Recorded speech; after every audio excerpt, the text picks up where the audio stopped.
Walters on the flank, and Peter Houstra is also held back in reserve. And Mark Hateley makes his late debut for Rangers, an England international. He's formerly with Portsmouth, Coventry, AC Milan and Monaco. Very experienced indeed. He cost £500,000, and he started to win over the Rangers fans with those 2 goals in the Skull Cup against East Stirling in midweek. And it's a big day for Andy Rhodes, the goalkeeper signed from Oldham for £100,000. He makes his competitive league debut in place of Ian Westwater. It's an important occasion also for Davy Moyes, the former Celtic defender signed from Shrewsbury Town last week. And manager Ian Munro has also brought in Raymond Sharp at the expense of Stuart Rafferty, who's relegated to the bench. And a familiar figure at Ibrox, Ian McCall, returning after his £100,000 transfer from Bradford City in the closed season.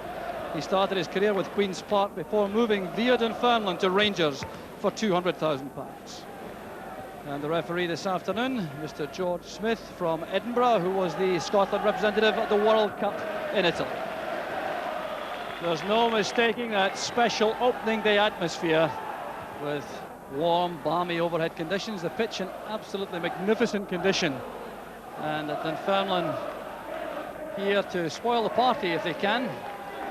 Rangers getting a tremendous welcome with the unfurling of the league flag, but Dunfermline manager Ian Munro is certainly full of determination, and he is expecting a lot from his reorganised side. Here's Jimmy Nicholl, who will be a key man in defence. Former Rangers player, of course.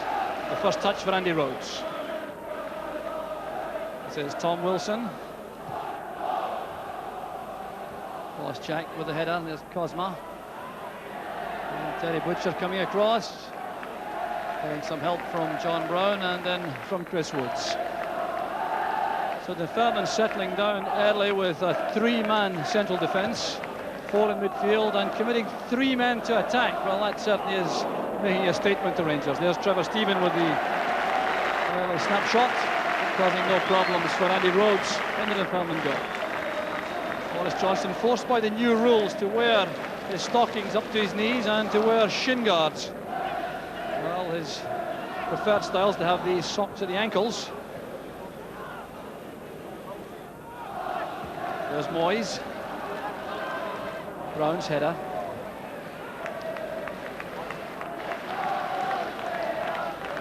Chris Woods coming out to demand the ball from Richard Gough. Head flick on from Johnston. McCarthy going in. That was anticipated by Hateley. Plenty of experience at the back for Dunfermline. McCarthy joining Moyes and Nicholl. Gough's header. Bit of wrestling there between Ferguson and Farningham. The result is a free kick to Dunfermline. Ian Ferguson battling back to full fitness for Rangers. Lost much of last season through injury and illness. Sharp with a free kick. Moyes attacking the ball. He's free.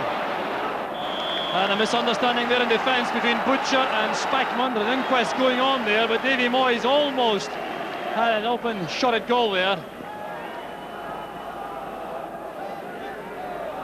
Came from Sharp's free kick. Butcher and Spackman were both there. Neither cleared the ball. There was Davy Moyes with Butcher making the late challenge. McCall's cross. Moyes getting up well again. And McCarthy also putting pressure on Chris Woods. Well, moments of uncertainty there in the Rangers defence. These high balls causing problems. And Terry Butcher certainly talking to his defensive teammates. Moyes doing a bit of climbing there on the shoulders of Hateley. Interesting there to note, when that ball was in the air, Hateley was challenging. Johnston was bursting through the middle, looking for the little knock-on. Stephen perhaps offering the finesse, Ferguson the power. Stephen again, angling the ball back. Neither Walters nor Johnston could reach it. But a very imaginative ball that from Trevor Stephen. Johnston has taken a knock in the back of the head. There's Sharp playing it forward. Cosma testing Butcher's pace. Woods well out of his area for that. Stevens to Walters. A sharp challenge there from Ray Farningham.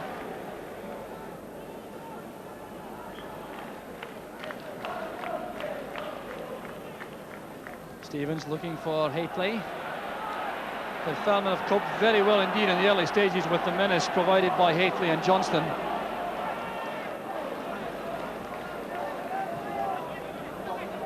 Retaining possession all across the pitch. Brown was quickly to the ball there, but here's Tom Wilson. Ferguson intercepts. This is Spackman. Now Trevor Stephen. Hateley through the middle. Brown pushing up on the left to take the pass from Spackman. That's towards Hateley. The opener for Rangers. Just 10 minutes on the clock. And any lingering doubts among the Rangers fans about Mark Hateley quickly dispelled. It was John Brown's intrusion on the left that set up the chance. That long cross. Hateley judging it perfectly, and the header leaving Andy Rhodes without a hope. Well, Hateley's third goal in competitive play for Rangers in just his second match. Well, Mark Hateley had a difficult start to his Ibrox career. It took some time to persuade the home supporters that he should be in the side at the expense of Ali McCoist. But all the noise around the stadium now, celebrating that Hateley goal. Played in by Stephen, shot for Johnston. Stephen again. Ian Ferguson to Spackman. Nichols' header. Jack to Farningham, that's for Cosma. Going behind Butcher. Now taking on Brown, he's brought down outside the box. And John Brown's going to be in trouble for that tackle. Superb play from Istvan Cosma, the Hungarian. But there's going to be a serious difficulty here for John Brown, the Rangers defender. Now remember, there was a change in the rules during the close season which indicated that in the event of a defender preventing an attacker as the last defender from going through for a shot at goal, a red card could be administered. But the referee settles for a yellow one. Cosma getting away there from Butcher. Brown coming across, Cosma knocking the ball past him. Brown sliding in late. Well, Cosma still hasn't recovered. Well, in terms of the new rules, that's something of a let-off for John Brown, although in fairness he did appear to be trying to reach the ball. He just was late with the tackle. The justice perhaps served by the referee exercising his discretion. Cosma with McCall. McCall flights it in. And Brown was very alert indeed, cutting off that ball intended for Rossjack. Ian McCall can't get enough of the ball at the moment. He's taking all the set pieces and all the throws. Very tight marking among the Rangers defenders. But Goff was forced to concede that corner kick.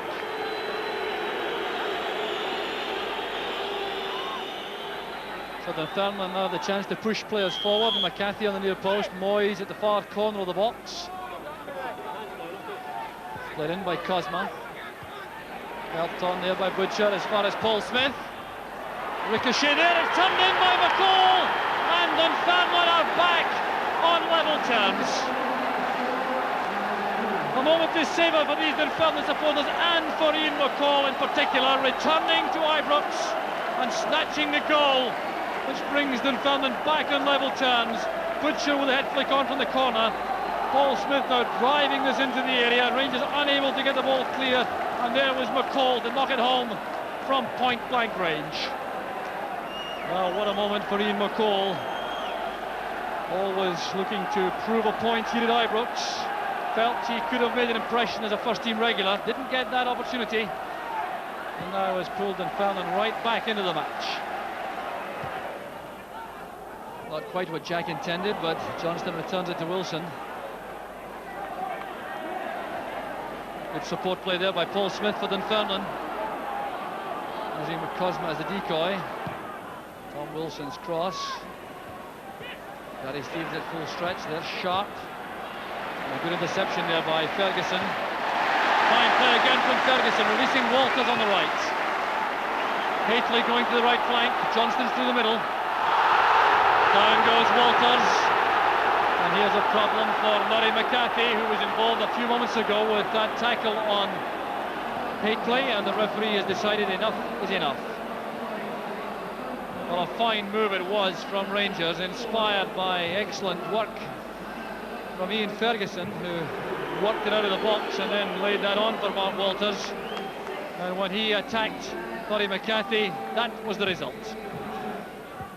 Stephen with a free kick, away by Wilson. A delightful play from Trevor Stephen, full of confidence. He's leaning back when he let fly with a shot, couldn't keep it down. But thoroughly deserved applause for the Rangers midfield player.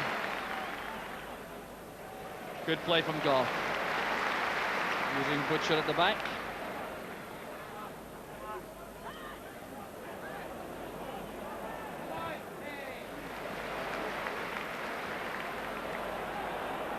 Gary Stevens. Ferguson's layoff finds Stephen. Baker returns the ball to Goff, making the extra man in attack. He has Spackman on the outside. Good far post cross for Haitley. Superb play from Rangers. Haitley is just off target, but it was the intrusion into the attack by Richard Goff which made this possible. Playing him all wide here for Spackman, a delightful cross to the far post. The angle just too narrow for Haitley. So now into time added on for stoppages in what has been a very keenly fought first half, with Dunfermline certainly acquitting themselves very well indeed and coming back from that early setback very well. McCall back to Nicol. Cosma's on the right. He was the target there for Nicol, but Spackman was in the way. Here's Richard Goff. Now Stephen. Tom Wilson intercepts. Brown has plenty of time to start something for Rangers from the back, using Butcher. Walters has dropped deep on the right to have a run at Sharp. Playing the ball in early this time. Rhodes commanding the 6-yard box. Looks a very confident goalkeeper, and that's the last attack of a very even first half. Rangers having plenty of possession, and they did get off to a wonderful start when that long looping cross from John Brown was headed home against the balance of Andy Rhodes by Mark Haitley. That should have been the launch pad for Rangers, but Dunfermline had other ideas, and they hit back in the 16th minute. The corner kick wasn't cleared. Paul Smith drove the ball back inside, and the former Rangers player Ian McCall turned it in to make the half-time score. Rangers 1, Dunfermline 1.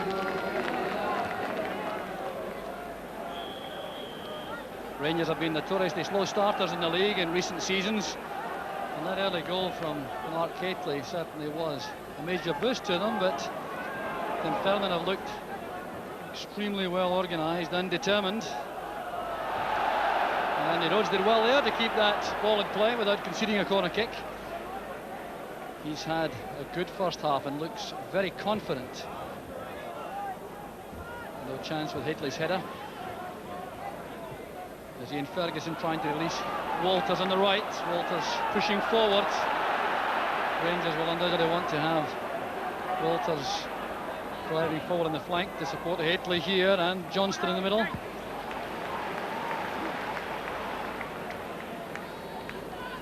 But for Dunfermline, they must consider that their first half tactics of 3 at the back, 4 in the middle and 3 up front were effective. Didn't give too many clear-cut chances to Rangers. They certainly enjoyed more possession. Here's Ian McCall now taking on the Rangers defence single-handed. There's a McCall again. A look of sheer disappointment on the face of Ian McCall, but what superb play that was from the former Rangers man.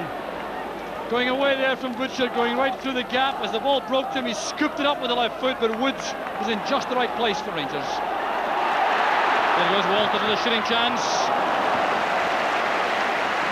Well, Walters found lots of space there, and Mo Johnston, I can tell you, was not at all pleased with Walters there. He was calling for a pass into the middle. Walters trying the long-range effort. The header by Goff.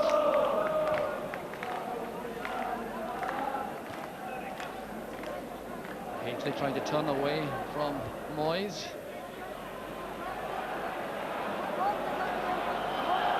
McCarthy sent tumbling there by Walters, but the referee saw nothing wrong with that. It was the handball by McCarthy when he fell which resulted in this free kick to Rangers. There's Stephen, Johnston, Walters, good running by Hateley. Now Spackman, well struck by Spackman.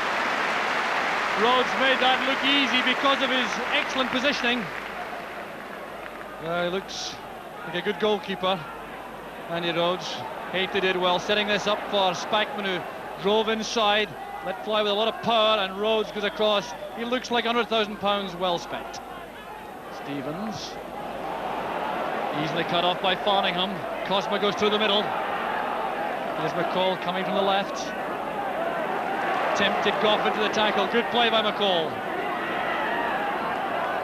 And Trevor Stephen doing well. He slowed down McCall's progress, allowing Rangers to regroup in defence. Turned out by Stephen. Trevor Stephen doing a very important job there in defence for Rangers after McCall got past Goff.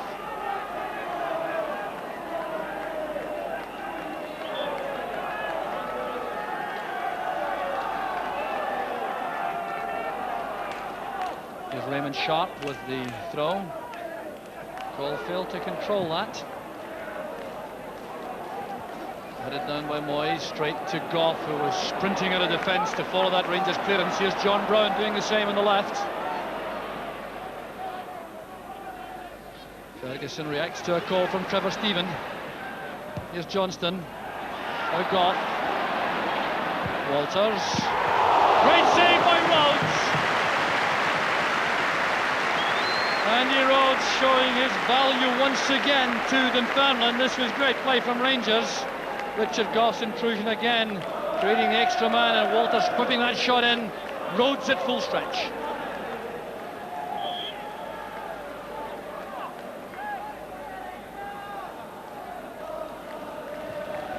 Stevens in swinger, there's Rhodes again. Well, there's all the makings of a real personality in the Scottish game, Andy Rhodes, the former Oldham goalkeeper. And if he can make a mark as effectively as the last ex-Oldham keeper to come to Scotland, Andy Gorham, then he will certainly be a huge success. Spackman will take the throw for Rangers. There's Walters. Barco's cross, there's Hateley, and once again it was Davy Moyes who saved the day for Dunfermline. Well, that appeared to be tailor-made for Hateley, and it would have been but for Moyes. A long throw there from Spackman. Look at the control here from Walters as he shakes himself free of McCarthy. The cross beats Andy Rhodes, but once again Hateley couldn't get a clear header because of the attentions of Moyes. Stephen, the long corner, there's Walters. Disappointing end to some promising pressure there from Rangers.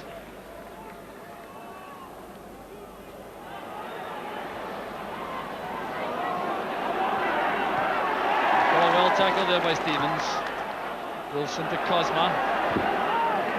That's beyond Brown for Jack. A fine pass from Cosma. Rafferty through the middle, so is Cosma. Jack delivers, there's Rafferty and Cosma. And their eagerness carrying them into offside positions. The free kick's already been taken by Rangers, and this match really is hotting up in the closing 20 minutes. Here's Walters. Gliding past McCall. Hateley comes to the right, that's his weaker side, he's a natural left-sided player. Now Walters wants to take on Wilson. Great cross for Johnston! The goal which has been threatened throughout the second half is delivered by Maurice Johnston. So the striking partnership pays off again for Rangers. It was Hateley who went wide on the right, set this up for Mark Walters, and just look at the way he makes space against Tom Wilson for this superb cross. Johnston at point-blank range, and Rhodes couldn't keep it out. So Johnston getting his second competitive goal this season, and the Rangers fans breathe more easily. It really was a fine move from Rangers on the right, with Haitley making that run to collect the pass, supported by Mark Walters. Tom Wilson's been deployed to keep Walters quiet, but even he couldn't manage that, as Walters skipped past him to whip that ball across straight to the head of Johnston. Walters again trying to test Tom Wilson, this time going inside, brought down from the rear, and that is a penalty kick. The Walters magic is paying off in full now for Rangers. Once again on the touchline, he has Tom Wilson facing him. He beat him on the outside the last time. This time he takes him on going inside. That late lunging challenge from Wilson appeared to be a very clear foul. It was inside the area, and that's why Rangers have this penalty kick. And Walters himself will take it. He scored 5 out of 6 last season for Rangers on the spot, and this could clinch it for Rangers. The referee has spoken to Andy Rhodes, ensuring there's no breach of the laws on the line. So it's Walters against Rhodes. 3-1 to Rangers. That should clinch it. And fitting that Walters should get his name in the score sheet. And this is a beautifully taken penalty kick, sending Andy Rhodes the wrong way. Well, that certainly is a textbook penalty, and surely now puts the match beyond Dunfermline.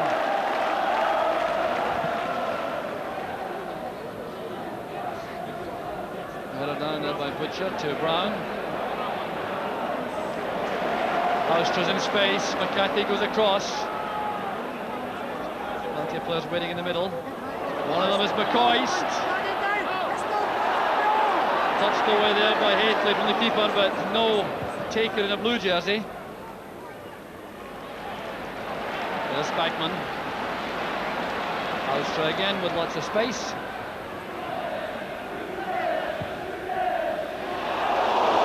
Well, that almost caught out Andy Rhodes.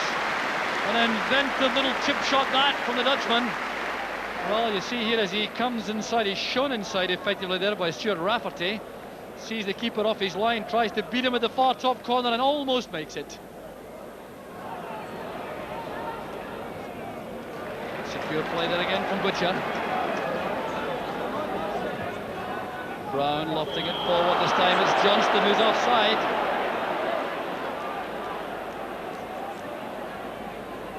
Well, Johnston clearly enjoying the match and not taking that decision too badly.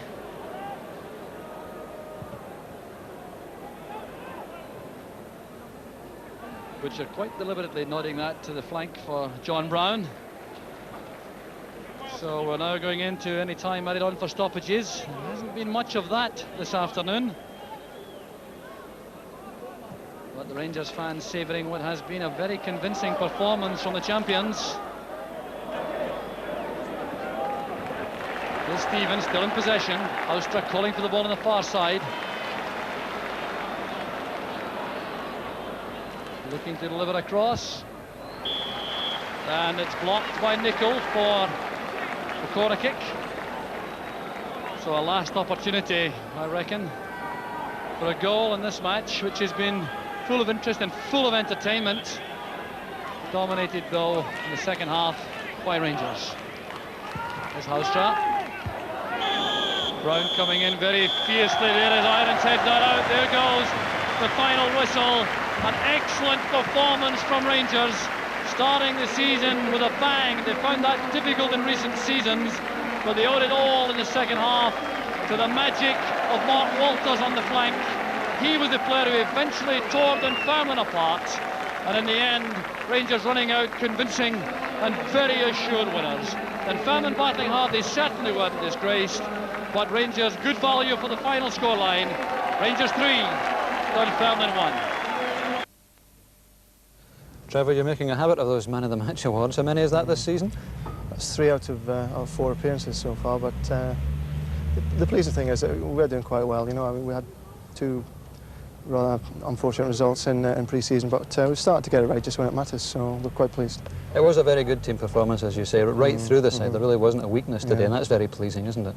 Yes, it is. Mark Haitley gave us a great start today, and we're disappointed to go into half-time, having conceded the goal which brought them back into the game. But into the second half, we applied the pressure and got, I think, just rewards, really. It was the kind of game, I suppose, that you're going to have to get used to, because most sides will play it the way Dunfermline played it today and make it hard for you. Yeah, teams try to kill the game here, because obviously they know we're going to obviously put a lot of pressure on them. They try to take the sting out of the game, and it's up to us to try and force it. And as long as we can, force results like we did today, then we'll be quite happy. From your own point of view, you didn't get very much of a break, obviously, because of the World Cup. And in some ways, that can almost be a good thing, though, can't it? Yeah, certainly I was pleased to go to the World Cup, and I got 4 weeks off, which was quite enough, and the coaching staff have just eased us through up until these recent games, and we're all feeling quite fine and fit, so we're looking forward to the season. Trevor, thanks a lot. Graham, after that good start, is there a sense of relief? Yeah, of course, Joe, because last year we ended up with egg in our face. We had won the championship the year before, the flag had been unfurled, and we went out, although played quite well against St Mirren, lost the goalkeeper and lost the goal and lost the game. So today, to get 2 points, is the best start we've made to the season for a long, long time. You got that very early goal too from Mark Haitley. Did that make you feel at that point things were going to be all right until the equaliser? Yeah, it was a good goal. I thought we took 15, 20 minutes to settle down, and then we got the goal, and they possibly equalised too quickly for us. But we got it back. We continued to play and knock it about, and the second half I felt we just stepped it up a gear, whether it was us stepping up a gear or the amount of possession we'd had against Dunfermline that began to take its toll, and then some magic from Mark Walters turned the game within a minute or so. Now, apart from Mark Walters, what aspect of the game pleased you most? It's very easy, Jock, to turn on and pick special players. I'm always reluctant to do so, because I feel that if we are going to achieve anything, it'll be done with a team. If we have done anything this time or next May, then it'll have been done with a team and not by one individual. But I think today it's worth mentioning the quality of play, not just today, but the quality he's shown in his time here, Trevor Stephen. I feel right now maybe he's, if there's a better player in Britain, then if I had a hat I would certainly eat it. Well, you've moved them around too. You've moved them around in today's match positionally. Does that reflect also just his versatility and his quality? Yeah, Trevor's quality is that he's an athlete. Trevor's quality is that he's got great touch and control, and that he's got a great appetite for the game, a great professional, and that he can be a forward type of midfield player, and he can also be a defensive type, and someone who can score goals, plays lovely balls into the box. We're very fortunate as a club to have him. I hope the supporters appreciate that. But again, it's wrong for me to pick out an individual. We had some other excellent performers today. Well, one of them, of course, who must have pleased you, I would imagine, was Mark Haitley, just after the rough ride he's had from the fans in the pre-season matches. It's been a touch unfair, because Mark's had 6 years out of the country playing in a totally different type of football to the stuff we have to do, or we're involved in here in Scotland. He had a couple of bad injuries last year as well, so he had nearly a year out with that, and he's coming back, and it's going to take time. I feel Mark done very, very well today. It was a good goal he got, but apart from that, his general play was very, very good. And I feel that he's only going to get better, because you have to understand, we are asking the other 10 players to play slightly different when he's on the park. So we're happy with today, but we've still got a bit of work to do. And overall, we got 2 points today, Jock, and at the end of the day was what we set out for. You obviously get a lot of strength in the pool now with the signing of Terry Hurlock. It allows us to make several changes. Terry, I felt, would have been better watching it today and seeing what it's all about. But he will be involved at some stage on Tuesday. Satisfied generally? Are you still thinking about more players? I'm delighted. No, I think any manager's always thinking to improve, but I've got to be happy with today. It was a good team performance, and good individual performances, and good goals, and most importantly, we got 2 points. Great, thanks very much. Thanks, Joe.